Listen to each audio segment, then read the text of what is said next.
जय हिंद जय भारत। आज की मेरी इस वीडियो में आपका स्वागत है। आज की वीडियो में हम सौर मंडल यानी कि सोलर सिस्टम के बारे में विस्तारित रूप से अध्ययन करेंगे। ठीक है, तो देखो ब्रह्मांड का निर्माण कैसे हुआ। आज से करोड़ों अरबों साल पहले ब्रह्मांड में एक विस्फोट हुआ जिसे बिग बैंग कहते हैं। ठीक है, ये बिग बैंग कैसे हुआ अज्ञात है, मतलब आज तक भी हमें पता नहीं है कि ये बिग बैंग कैसे हुआ, ये बड़ा धमाका कैसे हुआ। इसी बिग बैंग से करोड़ों अरबों तारे बने, सूर्य बने, अलका पिंड बने और अल्कास बने और शब्द ग्रह बने, तारे बने, उपग्रह बने, ग्रह बने, ईटीसी। ये सब के सब किससे, जिससे ब्रह्मांड की रचना हुई। मतलब कि बिग बैंग से किसकी रचना हुई, ब्रह्मांड की रचना हुई।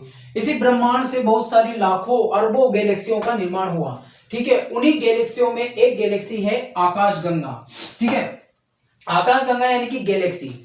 हमारे ब्रह्मांड में अरबों गैलेक्सियां हैं, यानी कि अरबों आकाशगंगा है। हिंदी में इसे आकाशगंगा बोलते हैं और इंग्लिश में गैलेक्सी बोलते हैं। ठीक है, तो अब ब्रह्मांड में बहुत सारी आकाशगंगा यानी कि गैलेक्सियां होती हैं। इन्हीं आकाशगंगा में एक हमारी आकाशगंगा है जिसका नाम है मंदाकिनी। हिंदी में हम इसे मंदाकिनी बोलते हैं और इंग्लिश में इसको मिल्क वे बोलते हैं। यानी कि हमारी आकाशगंगा का नाम क्या है, मिल्क वे और मंदाकिनी। देखो मंदाकिनी इसको इसलिए कहा जाता है क्योंकि यह गंगा नदी की तरह पवित्र है। जो आकाश गंगा है, हमारी आकाश गंगा है जिसमें हम रहते हैं, ये क्या होती है, मंदाकिनी नदी यानी कि गंगा नदी की तरह पवित्र होने के कारण इस आकाश गंगा को मंदाकिनी कहते हैं हमारे ग्रंथों में। और इंग्लिश में इसको मिल्क वे बोलते हैं, यानी कि दुग्ध का मार्ग। हम जब आसमान को देखते हैं तो हमें मिल्क जैसी स्ट्रक्चर दिखाई देती है, मतलब दूध, जब दूध के समान एक पट्टी दिखाई देती है। जब हमने टेलीस्कोप से हम अंतरिक्ष को देखते हैं तो दूध की तरह की एक पट्टी दिखाई देती है। तो इसी नाम के आधार पर इसका नाम मिल्क वे पड़ा। ठीक है, आकाशगंगा की बात करें तो आकाशगंगा में बहुत सारे ग्रह, उपग्रह, तारे, अलकापिंड ये सब होते हैं। इसी इसी आकाशगंगा में यानी कि इसी मिल्क वे में हमारा सौर मंडल स्थित है। ये रहा हमारा सौर मंडल यानी कि सन। ये क्या करता है, सौर मंडल, हमारा जो सौर मंडल है, ये सौर मंडल है। सौर मंडल में 8 ग्रह होते हैं। ये सौर मंडल किसका चक्कर लगाता है, आकाशगंगा यानी कि मिल्क वे के केंद्र का। सूर्य, हमारा सूर्य जो कि एक तारा है, ये क्या करता है, तारा मिल्क वे के केंद्र का, मतलब कि आकाशगंगा के केंद्र का क्या करता है, चक्कर लगाता है। ठीक है, और सूर्य का जो तक चक्कर लगाते हैं उन्हें क्या कहते हैं, हम ग्रह कहते हैं। और जो ग्रह का भी चक्कर लगाए उसे हम उपग्रह बोलते हैं। दोबारा सुनना, जो सूर्य होता है वो किसके केंद्र का चक्कर लगाता है, मिल्क वे यानी कि मंदाकिनी के केंद्र का चक्कर लगाता है। और सूर्य को ये चक्कर लगाने में कितना समय लगता है, सूर्य को एक चक्कर पूरा करने में 20 से 25 करोड़ वर्ष लग जाते हैं। सूर्य का मिल्क वे के केंद्र का एक चक्कर पूर्ण करने में कितना समय लगता है, 20 से 25 करोड़ वर्ष लगता है। ठीक है, हमारी जो मिल्क वे है, ठीक है, मिल्क वे है, इसकी स्ट्रक्चर कैसी है, सर्पिल आकार है। मतलब कि जो गैलेक्सी होती है उनके बहुत सारे आकार होते हैं, कुछ सर्पिल आकार होती है, कुछ अंडाकार होती है और कुछ अनियमित आकार की होती है। लेकिन जो हमारी गैलेक्सी है यानी कि मिल्क वे, ये कैसी है, सर्पिल आकार की होती है। सूर्य को एक चक्कर लगाने में कितना समय लगता है, 20 से 25 करोड़ वर्ष समय लगता है। और लगभग 100 अरब तारे इसमें स्थित है। इस गैलेक्सी में कितने तारे स्थित है, 100 अरब तारे। 100 अरब तारे का मतलब 100 अरब सूर्य इस गैलेक्सी में स्थित है। ठीक है, अब देखो आगे, हमारे सौर मंडल में 8 ग्रह हैं। ठीक है, पहले हमारे सौर मंडल में 2006 के पहले हमारे सौर मंडल में 9 ग्रह हुआ करते थे। ठीक है, हमारे सौर मंडल के सबसे लास्ट में सूर्य के सबसे दूर में एक ग्रह पाया जाता था, उस ग्रह का नाम था प्लेटो। ठीक है, ये जो प्लेटो ग्रह होता था ये बहुत छोटा ग्रह होता था और सूर्य के सबसे दूर होता था। तो ये बहुत छोटा होने के कारण तथा सूर्य से बहुत दूर होने के कारण इसे सन 2006 में इसे हटा दिया गया, प्लेटो को हटा दिया गया और इसे बौने ग्रह की श्रेणी में रखा गया। ठीक है, और तब से लेकर अब तक हमारे सौर मंडल में कितने ग्रह हैं, 8 ग्रह हैं। कितने, 8 ग्रह हैं। वो कौन कौन से हैं, बुध, शुक्र, पृथ्वी, मंगल, बृहस्पति, शनि, अरुण, वरुण। ठीक है, अब देखो सूर्य, ठीक है, सूर्य के सबसे निकट कौन है, बुध, उसके बाद शुक्र, पृथ्वी, मंगल, बृहस्पति, शनि, अरुण, वरुण।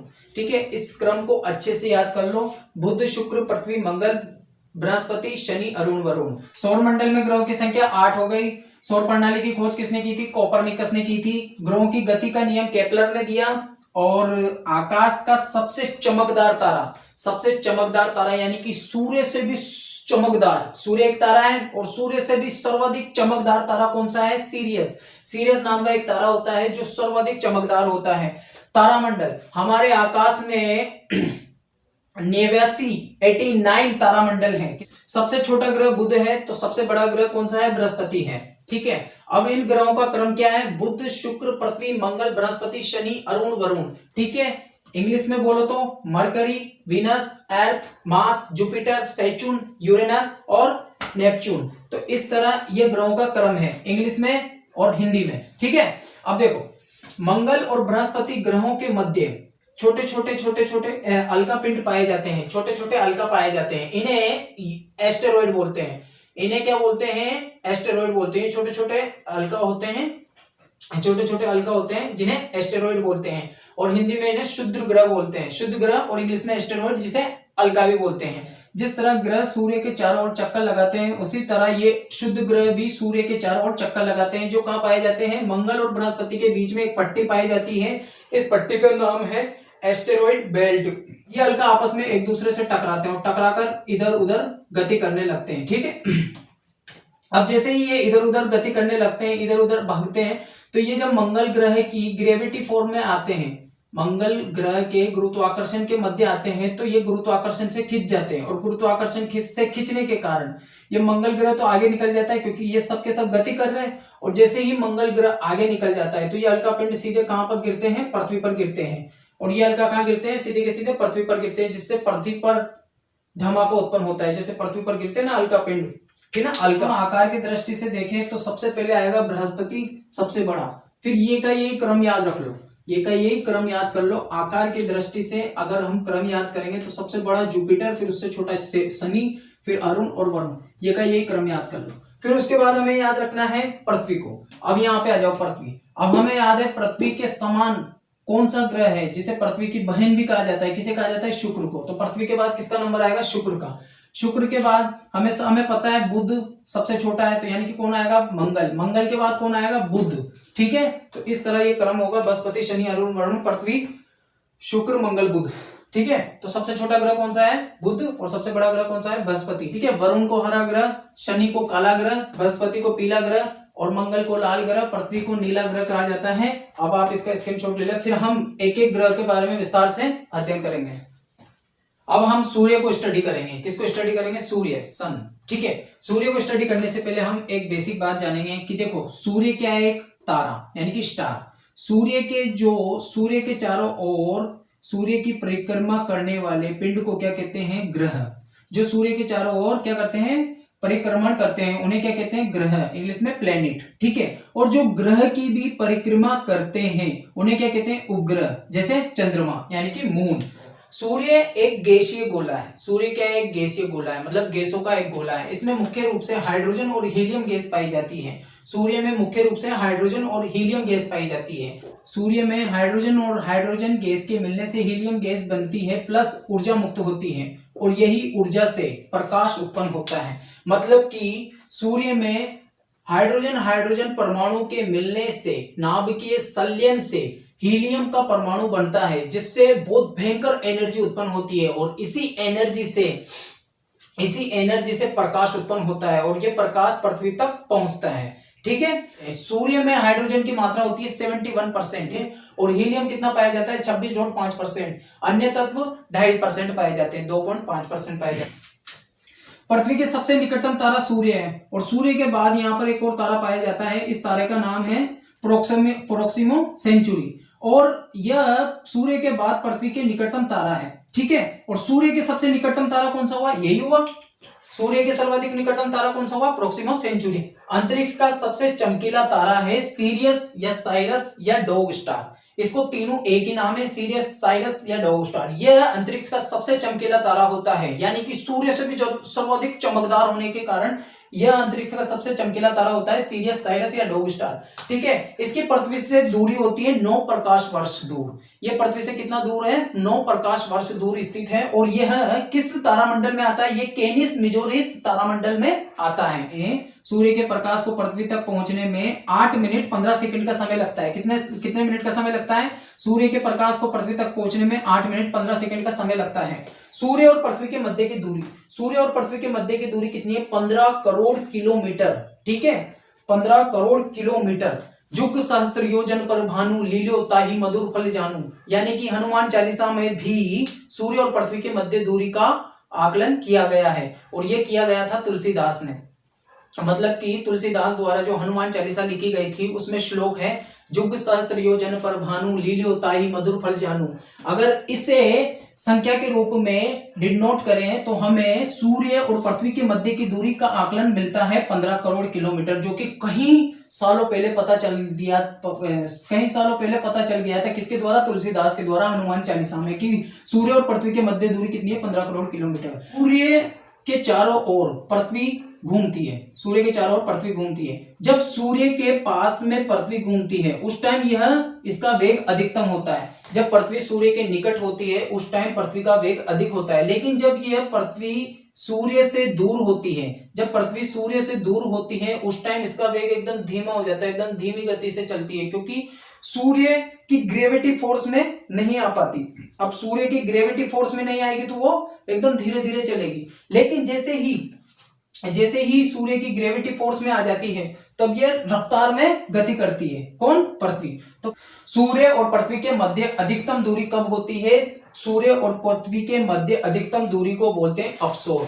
सूर्य और पृथ्वी के मध्य की अधिकतम दूरी को क्या बोलते हैं? अपसोर। और अपसोर की स्थिति कब होती है? 4 जुलाई। मतलब 4 जुलाई के दिन सूर्य और पृथ्वी के मध्य अधिकतम दूरी होती है। मतलब पृथ्वी सूर्य से बहुत दूर होती है, मतलब कि इस कंडीशंस में होती है।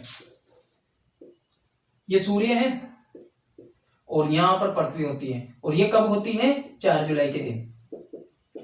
तो 4 जुलाई के दिन सूर्य से पृथ्वी अधिकतम दूरी पर होती है, जिसे अपसोर बोलते हैं। तथा 3 जनवरी के दिन पृथ्वी सूर्य के एकदम निकट होती है, मतलब न्यूनतम दूरी पर होती है। और इस न्यूनतम दूरी को क्या बोलते हैं? उपसोर बोलते हैं। इस न्यूनतम दूरी को क्या बोलते हैं? उपसोर बोलते हैं। और ये कब होती है? 3 जनवरी के दिन। तो 3 जनवरी के दिन पृथ्वी सूर्य के एकदम पास में होती है। इस स्थिति को क्या बोलते हैं? उपसोर बोलते हैं। और ये कब होती है? 3 जनवरी के दिन। और अधिकतम दूरी पर कब होती है? 4 जुलाई के दिन। जैसे सूर्य पर क्या हो रही है? लगातार नाभिकीय संलयन की अभिक्रिया हो रही है, हाइड्रोजन मिलकर हीलियम बन रहा है, प्लस एनर्जी उत्पन्न हो रही है, और इस एनर्जी से प्रकाश उत्पन्न हो रहा है, और यही प्रकाश पृथ्वी पर पहुंचता है। पृथ्वी पर पहुंचने में कितना समय लगा? 8 मिनट 15 सेकंड लगा। ठीक है, सूर्य और पृथ्वी की दूरी 15 करोड़ किलोमीटर हो गई। अब देखो, सूर्य के ऊपर जो ये काले धब्बे हैं, वास्तव में ये काले धब्बे सूर्य का वो वाला भाग है जो प्रकाश उत्सर्जित करने में असमर्थ है। मतलब वहां से प्रकाश उत्पन्न नहीं हो रहा, और जिस जगह से प्रकाश उत्पन्न नहीं होगा वो एरिया कैसा होगा? काला काला सा होगा, जिसे हम धब्बे की श्रेणी में रखते हैं। तो अब आप इसका एक स्क्रीनशॉट ले लीजिए। सबसे पहले बुध ग्रह की बात करते हैं। तो बुध ग्रह पर बुध और शुक्र ग्रह में उपग्रह नहीं होते। कारण क्यों नहीं होते बुध और शुक्र ग्रह में उपग्रह? देखिए, जो सूर्य होता है, सूर्य के निकट होने के कारण, ये दोनों ग्रह सूर्य के निकट होने के कारण सूर्य क्या करता है? अपने गुरुत्वाकर्षण बल से इनके जितने भी उपग्रह होते हैं उनको अपनी ओर खींच लेता है और अपने अंदर समा लेता है। क्योंकि इनके उपग्रह छोटे छोटे होते हैं, इनके उपग्रह छोटे छोटे हुआ करते होंगे, लेकिन सूर्य निकट होने के कारण ये क्या करते हैं? इनके सारे उपग्रह अपनी ओर गुरुत्वाकर्षण बल की से खींच लेता है। इस कारण बुध और शुक्र ग्रहों के उपग्रह नहीं होते हैं। ठीक है, सूर्य के तापमान को रोकने का कार्य कौन करता है? वायुमंडल करता है। अब चूंकि बुध ग्रह पर तो वायुमंडल है नहीं, इसलिए इस ग्रह पर वायुमंडल की अनुपस्थिति के कारण यहाँ पर सर्वाधिक तापांतर देखने को मिलता है। क्यों देखने को मिलता है? क्योंकि यह गर्म तो हो जाता है, दिन में बहुत गर्म हो जाता है, लेकिन रात में एकदम बर्फीला, एकदम ठंडा हो जाता है। क्यों होता है? क्योंकि यहाँ पर वायुमंडल नहीं है, इसलिए यहाँ की जो सूर्य की जो गर्माहट होती है वो निकल जाती है। लेकिन जो अपना शुक्र ग्रह होता है, शुक्र ग्रह के चारों ओर क्या है? वायुमंडल है। चारों ओर वायुमंडल है। इसलिए जो सूर्य का प्रकाश जब शुक्र ग्रह में एंटर करता है, सूर्य का प्रकाश जब शुक्र ग्रह के वायुमंडल में प्रवेश करता है तो शुक्र ग्रह का वायुमंडल सूर्य के प्रकाश को आने तो देता है लेकिन जाने नहीं देता है। इस कारण सौरमंडल का सबसे ज्यादा गर्म कौन सा ग्रह है? शुक्र ग्रह है। सर्वाधिक गर्म और सर्वाधिक चमकदार ग्रह कौन सा है? शुक्र ग्रह है। ठीक है, समझ में आ गए। दूसरी बात कि बुध सबसे छोटा ग्रह है।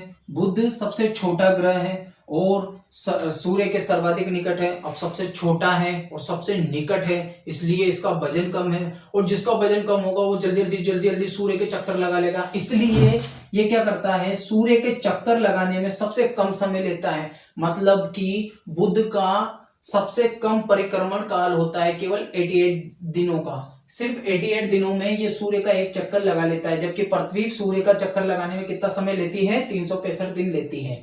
ठीक है, तो बुध ग्रह के पास उपग्रह नहीं और वही वायुमंडल भी नहीं है। सूर्य जो बुध है, बुध में ना तो कोई उपग्रह पाया जाता है ना ही वायुमंडल पाया जाता है। सूर्य के सबसे निकट है बुध, सबसे छोटा ग्रह बुध, सर्वाधिक तापांतर, दिन गर्म होती है रातें ठंडी होती है, किसकी? बुध की। क्यों होती है बता दी, क्योंकि इस पर वायुमंडल नहीं पाया जाता है। सबसे कम परिक्रमण काल मतलब 88 दिनों में इसको सूर्य का एक चक्कर लगा लेता है। अब बात करते हैं शुक्र ग्रह की। देखो, शुक्र ग्रह को इंग्लिश में वीनस बोलते हैं, इधर बुध को इंग्लिश में मरकरी बोल रहे थे, शुक्र ग्रह को इंग्लिश में वीनस बोलते हैं। शुक्र ग्रह पर वायुमंडल पाया जाता है और इसी कारण ये क्या करता है? सूर्य की रोशनी को ऑब्जर्व कर लेता है, मतलब सूर्य की रोशनी को आने तो देता है लेकिन जाने नहीं देता है। इस कारण यह सौरमंडल का सर्वाधिक चमकीला ग्रह है और सर्वाधिक गर्म होने के कारण ही यह सर्वाधिक चमकीला है। ठीक है, शुक्र ग्रह होता है। शुक्र ग्रह के वायुमंडल में दो गैसें देखने को मिलती है। एक तो कार्बन डाइऑक्साइड होती है जो कितनी होती है? 95%, और नाइट्रोजन होती है 3.5%। भले ही यहाँ वायुमंडल है लेकिन यहाँ पर ऑक्सीजन नहीं है, इसलिए हम शुक्र ग्रह पर नहीं रह सकते हैं। ठीक है, उपग्रह तो नहीं है पर वायुमंडल है। ठीक है, अब दूसरी बात करते हैं पृथ्वी के सबसे निकटतम ग्रह। अगर बात करें पृथ्वी के सबसे निकटतम ग्रह की, तो पृथ्वी के सबसे निकट कौन सा ग्रह आता है? शुक्र ग्रह आता है। शुक्र और अरुण पूर्व से पश्चिम की ओर गति करते हैं। बाकी जितने भी ग्रह हैं उनकी सबकी दिशा कौन सी होती है? पश्चिम से पूर्व की ओर होती है। लेकिन शुक्र और अरुण ये दो ऐसे ग्रह हैं जिनका परिक्रमा की दिशा कौन सी होती है? पूर्व से पश्चिम की ओर होती है। इसलिए यहाँ पर सूर्योदय पश्चिम की ओर होता है और सूर्यास्त पूर्व दिशा की ओर होता है। मतलब हमारी पृथ्वी तो पश्चिम से पूर्व की ओर गति करती है और शुक्र पूर्व से पश्चिम की ओर गति करता है। इस कारण जो शुक्र होता है, शुक्र पे सूर्योदय तो पश्चिम दिशा में होता है और सूर्यास्त पूर्व दिशा में होता है, जबकि यह पृथ्वी के एकदम विपरीत दिशा में गति करता है। ठीक है, इसी कारण सूर्योदय पश्चिम दिशा में होता है, इसलिए इसको शाम का तारा, इवनिंग स्टार या मॉर्निंग स्टार कहा जाता है। ठीक है, शुक्र ग्रह का जो आकार है, शुक्र का जो आकार है और घनत्व है, शुक्र का जो आकार और घनत्व है ये एकदम पृथ्वी के समान होता है। मतलब पृथ्वी के समान होने के कारण इसको जुड़वा ग्रह या पृथ्वी की बहन या ट्विन्स आदि नामों से इसे पुकारा जाता है। अब आप इसका एक स्क्रीनशॉट ले लीजिए। अब बात करेंगे पृथ्वी की। देखो, पृथ्वी को नीला ग्रह कहा जाता है क्योंकि पृथ्वी पर समुद्र पाया जाता है और समुद्र के कारण अंतरिक्ष से देखने पर पृथ्वी किस रंग की दिखाई देती है? नीले रंग की दिखाई देती है। इस कारण इसे ब्लू प्लेनेट बोलते हैं या फिर नीला ग्रह बोलते हैं। पृथ्वी का क्षेत्रफल है 51 करोड़ किलोमीटर स्क्वायर। पृथ्वी का क्षेत्रफल कितना है? 51 करोड़ किलोमीटर स्क्वायर। ठीक है, पृथ्वी पर जो जलीय भाग है, पृथ्वी का जो जलीय भाग है, जब हम पृथ्वी को देखते हैं तो दो चीजें दिखाई देती है। एक तो स्थल दिखाई देता है जिस पर जो जमीन होती है और एक पानी दिखाई देता है। तो पृथ्वी का जो जलीय भाग है वो कितना है? 71% और स्थलीय भाग है 29%। मतलब 29% पर 7 महाद्वीप है। मतलब 29% भाग पर 7 महाद्वीप है। बाकी 71% क्या है? समुद्र, महासागर, झीलें, नदियां सब कौन से में आ जाती है? 71% में आ जाती है। अब इस 71% भाग में भी 99% खारा है, जिस पानी को हम पी नहीं सकते। 99% पानी खारा है पृथ्वी पर और 1% पानी कौन सा है? पीने योग्य है। ठीक है, तो जलीय भाग कितना हो गया? 71% और स्थलीय भाग 29%। पृथ्वी पर पाया जाने वाला सर्वाधिक तत्व, देखो पृथ्वी पर पाया जाने वाला सर्वाधिक तत्व कौन सा है? ऑक्सीजन है। कैसे? जमीन में और पानी में, समुद्रों में, वायुमंडल में और सारी जगह क्या कौन सा तत्व सर्वाधिक मात्रा में पाया जाता है? ऑक्सीजन मात्रा में, ऑक्सीजन। ठीक है। परिक्रमण गति, देखो पृथ्वी की जो परिक्रमण गति होती है वो उसकी स्पीड क्या होती है? सूर्य से जो परिक्रमण करती है उसकी स्पीड क्या होती है? 29.8 किलोमीटर पर सेकेंड। मतलब कि पृथ्वी की परिक्रमण गति कितनी होती है? 29.8 किलोमीटर पर सेकेंड। एक सेकेंड में 29.8 किलोमीटर की गति करती है कौन? पृथ्वी। आकृति, पृथ्वी की जो आकृति होती है वास्तव में ऐसी होती है। इस आकृति को मंडलाकार या जियोइड आकृति बोलते हैं। पृथ्वी की आकृति ऐसी होती है, लेकिन हमें उसके अध्ययन को इजी बनाने के लिए हम उसको गोल मान लेते हैं, वरना वास्तव में पृथ्वी की आकृति ऐसी होती है लगभग। ध्रुवीय व्यास, देखो जो पृथ्वी होती है उस पृथ्वी का ध्रुवीय व्यास, जो ध्रुव को ध्रुव से मिला दे उस व्यास को क्या कहते हैं? ध्रुवीय व्यास कहते हैं। और पृथ्वी का ध्रुवीय व्यास कितना होता है? 127.13। कितना होता है? 12,713। और विषुवत व्यास, जो विषुवत रेखा पर हो उसे क्या कहते हैं? विषुवत व्यास बोलते हैं। और ये कितना होता है? 127.56। कितना होता है? 127.56 किलोमीटर। ठीक है, यानी कि 12,756 किलोमीटर। जो ध्रुवीय व्यास होता है और विषुवत व्यास होता है, इन दोनों का डिफरेंट, इन दोनों का अंतर कितना होता है? 43 किलोमीटर होता है। ठीक है, अब आगे चलते हैं। एकमात्र ग्रह जिस पर जीवन है, एकमात्र ग्रह है जिस पर जीवन है, अन्यथा कहीं पर भी जीवन नहीं मिलता है। हमें आज तक एक बैक्टीरिया, एक जीवाणु भी नहीं मिला जो किसी और प्लेनेट पर पनपा हो इसके अलावा। तो पृथ्वी ही एकमात्र जीवन का ग्रह है और एकमात्र जीवन कहाँ है? पृथ्वी पर है। वायुमंडल, देखो पृथ्वी के वायुमंडल में 78% नाइट्रोजन है, 21% ऑक्सीजन है, 0.93% ऑर्गन है, 0.03% कार्बन डाइऑक्साइड है। किसमें? पृथ्वी के वायुमंडल में। घूर्णन, इसका घूर्णन पश्चिम से पूर्व की ओर होता है। पश्चिम से पूर्व की ओर होने के कारण सूर्य उदय कहां से होता है? पूर्व दिशा से, और सूर्यास्त कहां होता है? पश्चिम दिशा में। इसका घूर्णन कौन सी दिशा में होता है? पश्चिम से पूर्व की ओर। और जबकि शुक्र ग्रह का कैसा था? पूर्व से पश्चिम की ओर था, इसलिए वहां पर सूर्य उदय कौन सी दिशा में हो रहा था? पश्चिम दिशा में। पृथ्वी दो प्रकार की गति करती है। पृथ्वी दो प्रकार की गति करती है, एक तो घूर्णन और एक घूर्णन करती हुई परिक्रमण। मतलब कि एक तो खुद भी घूमती है और एक गोल गोल घूमती हुई सूर्य के चारों ओर चक्कर लगाती है। पृथ्वी दो तरह की गति करती है, एक तो गोल गोल घूमती है और एक गोल गोल घूमती हुई सूर्य के चारों ओर चक्कर लगाती है। ठीक है, तो पृथ्वी की जो घूर्णन होता है, घूर्णन यानी कि घूर्णन गति को क्या बोलते हैं? दैनिक गति बोलते हैं। दैनिक गति मतलब कि घूर्णन गति को क्या कहते हैं? दैनिक गति कहते हैं। दैनिक गति जो एक दिन में होने वाली गति होती है उसे दैनिक गति बोलते हैं। दैनिक गति का टाइम क्या है? 23 घंटे 56 मिनट 4 सेकंड। दैनिक गति का टाइमिंग क्या होता है? 23 घंटे 56 मिनट 4 सेकंड। मतलब कि एक घूर्णन में पृथ्वी को कितना टाइम लगता है? 23 घंटे 56 मिनट 4 सेकंड। और पृथ्वी की जो परिक्रमण मतलब कि यूं गोल गोल घूमते हुए सूर्य के जो पूरा चक्कर लगाती है उसका समय, उस गति को क्या बोलते हैं? वार्षिक गति। वार्षिक गति मतलब कि एक साल में होने वाली गति। और एक साल में जो गति की जाती है वो कितने दिनों में की जाती है? 365 दिन 5 घंटे 48 मिनट। मतलब कि 365 दिन 5 घंटे 48 मिनट में पृथ्वी के द्वारा एक वार्षिक गति पूरी की जाती है। मतलब कि परिक्रमण, सूर्य का एक चक्कर लगाने में पृथ्वी को कितना समय लगा? 365 दिन 5 घंटे 48 मिनट लगे। ठीक है, अब आप इसका एक स्क्रीनशॉट ले लीजिए। मंगल ग्रह, मंगल ग्रह को लाल ग्रह कहते हैं। क्यों कहते हैं? क्योंकि यहाँ पर आयरन ऑक्साइड पाया जाता है। आयरन ऑक्साइड के कारण यह मंगल लाल कलर का दिखाई देता है। ठीक है, मंगल ग्रह 25 डिग्री झुका है, इस कारण ऋतु परिवर्तन होती है। देखो पृथ्वी 23.5 डिग्री झुकी है और झुका होने के कारण पृथ्वी पर असमान तापमान आता है। किसका? सूर्य का। अब टेढ़ी है, अब पृथ्वी टेढ़ी है, अब सूर्य के सामने खड़ी होगी तो इस जगह तापमान कम आएगा और नीचे की तरफ ज्यादा आएगा।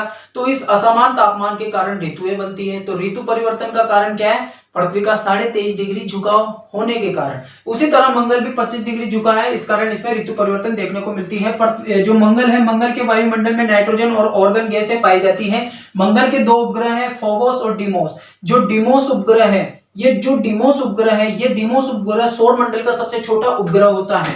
ठीक है, सौर मंडल का सबसे बड़ा ज्वालामुखी ओलिम्पस मेसी और सौर मंडल का सबसे ऊंचा पर्वत, मतलब कि सौर मंडल का सबसे बड़ा ज्वालामुखी और सौर मंडल का सबसे ऊंचा पर्वत, ये दोनों के दोनों कहां पर है? मंगल ग्रह पर है। ठीक है, सबसे ऊंचा पर्वत कौन सा है? निक्स ओलंपिया। ये जो निक्स ओलंपिया है इसकी ऊंचाई माउंट एवरेस्ट की ऊंचाई से भी 3 गुनी है, मतलब कि 3 गुना बड़ा है। किससे? माउंट एवरेस्ट से, निक्स ओलंपिया। अब बात करते हैं बृहस्पति की। देखो बृहस्पति कोई ठोस पिंड नहीं है, मतलब कि ये लिक्विड फॉर्म में रहता है, लिक्विड और गैस फॉर्म में रहता है, मतलब कि ये गैस और द्रव के रूप में पाया जाता है। कौन? बृहस्पति। इसलिए इसकी स्ट्रक्चर बाहर की स्ट्रक्चर बार बार परिवर्तित होती हुई दिखाई देती है। यह पीला ग्रह है, येलो प्लेनेट जिसे बोलते हैं, येलो प्लेनेट बोलते हैं। ठीक है, इसमें उपग्रहों की संख्या कितनी है? 79 उपग्रह हैं। कितने हैं इसके पास उपग्रह? 79 उपग्रह हैं। ठीक है, सौरमंडल का सबसे बड़ा उपग्रह, सौरमंडल का सबसे बड़ा उपग्रह कौन सा है? ग्रीनपीड, जो कि किसका उपग्रह है? बृहस्पति का उपग्रह है। और यह बृहस्पति का उपग्रह होने के कारण साथ ही साथ ये सौरमंडल का सबसे बड़ा उपग्रह है या बृहस्पति का सबसे बड़ा उपग्रह है। ये ग्रीनपीड बुध से भी बड़ा है और चंद्रमा से भी बहुत बड़ा है। ठीक है, जिस तरह पृथ्वी का उपग्रह कौन है? चंद्रमा, उसी तरह जो बृहस्पति है, बृहस्पति का सबसे फेमस उपग्रह कौन सा है? ग्रीनपीड। ठीक है, अब देखो मंगल और बृहस्पति ग्रहों के मध्य भाटा लोडी पाए जाते हैं, मतलब कि कंकर वंकर भाटा लोडी जितने भी है ये सब के सब क्या कहलाते हैं? शुद्ध ग्रह कहलाते हैं, एस्टेरॉइड कहलाते हैं। और ये कि ये जिन्हें अलका भी बोलते हैं, और यही ग्रेविटी फोर्स की वजह से धरती पर आते हैं और धरती पर आकर तबाही मचाते हैं और ईटीसी। अब आप इसका एक स्क्रीनशॉट ले लीजिए। ठीक है, जो शनि ग्रह होता है वो केवल एक गैस का गुब्बारा है, मतलब कि इसमें बस खाली गैस है, सॉलिड फॉर्म में नहीं होता है। कौन? शनि जो सॉलिड फॉर्म में नहीं होता है। ठीक है, इसका जो घनत्व होता है वो जल से कम होता है, यानी कि यदि अगर इसको जल में डुबाया जाए तो ये जल में तैरने लगेगा।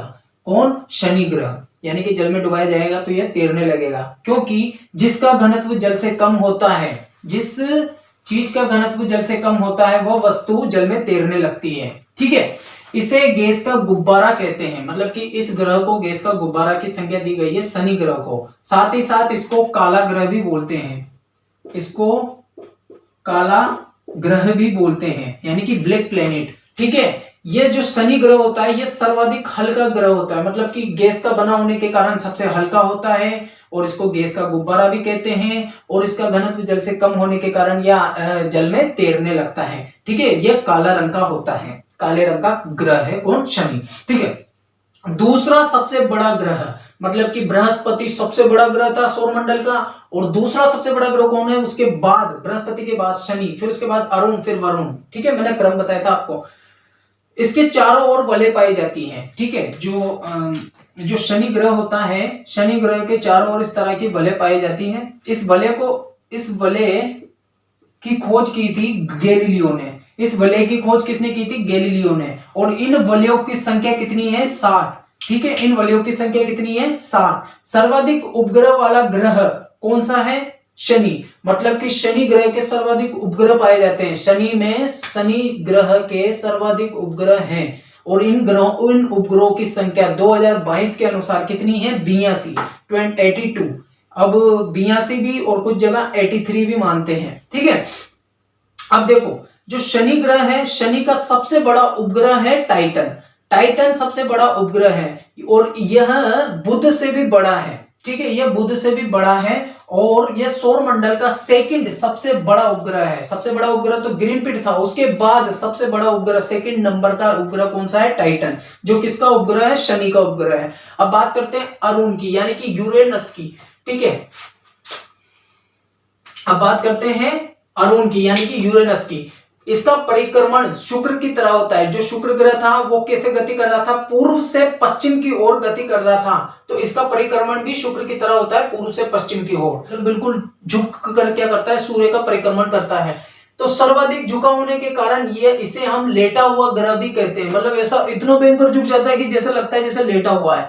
ठीक है, अब बात करते हैं वरुण की। देखो वरुण इंग्लिश में नेपच्यून, हरा ग्रह, इसको हरा ग्रह कहते हैं, हरा ग्रह यानी ग्रीन प्लेनेट। ठीक है, ये ग्रीन क्यों है? मीथेन के कारण, मीथेन गैस के कारण यह हरे रंग का दिखाई देता है। ठीक है, अब देखो इसकी ट्रिक है वन, यानी कि वन कैसे होते हैं? हरे। वन, वरुण में से रू हटा दो, वन बन जाएगा। वन कैसे होते हैं? हरे, और हरा कौन है? वरुण। ठीक है, सूर्य से सर्वाधिक दूर वाला ग्रह, सूर्य से सबसे दूर कौन सा ग्रह है? वरुण। रंगों को याद करेंगे, रंगों की ट्रिक बता देता हूं। देखो जो मंगल ग्रह है वो लाल होता है। मंगलवार के दिन हम लाल कपड़े पहनते हैं क्योंकि हनुमान जी का लाल तिलक लगाते हैं। हनुमान जी का लाल तिलक लगाते हैं यानी कि मंगलवार के दिन हम लाल तिलक लगाते हैं हनुमान जी के नाम का। ठीक है, तो मंगल का ग्रह कैसा हो गया, रेड। फिर इसके बाद करते हैं बृहस्पति। बृहस्पतिवार के दिन हम पीले कपड़े पहनते हैं, इसलिए बृहस्पति का रंग कैसा है, पीला। ठीक है, मिथेन सॉरी वरुण, वरुण का भी मैंने बताया वन, वन बराबर हरे। ठीक है, पृथ्वी तो नीली है, इसको तो नॉर्मली याद करना है। शनिवार के दिन हम काले कपड़े पहनते हैं, इसलिए शनि कौन सा है, काले रंग का होता है। आज की वीडियो में सिर्फ इतना सा ही। थैंक यू सो मच मेरी वीडियो को पूरा देखने के लिए। मेरे चैनल को लाइक करें, सब्सक्राइब करें। Thank you so much.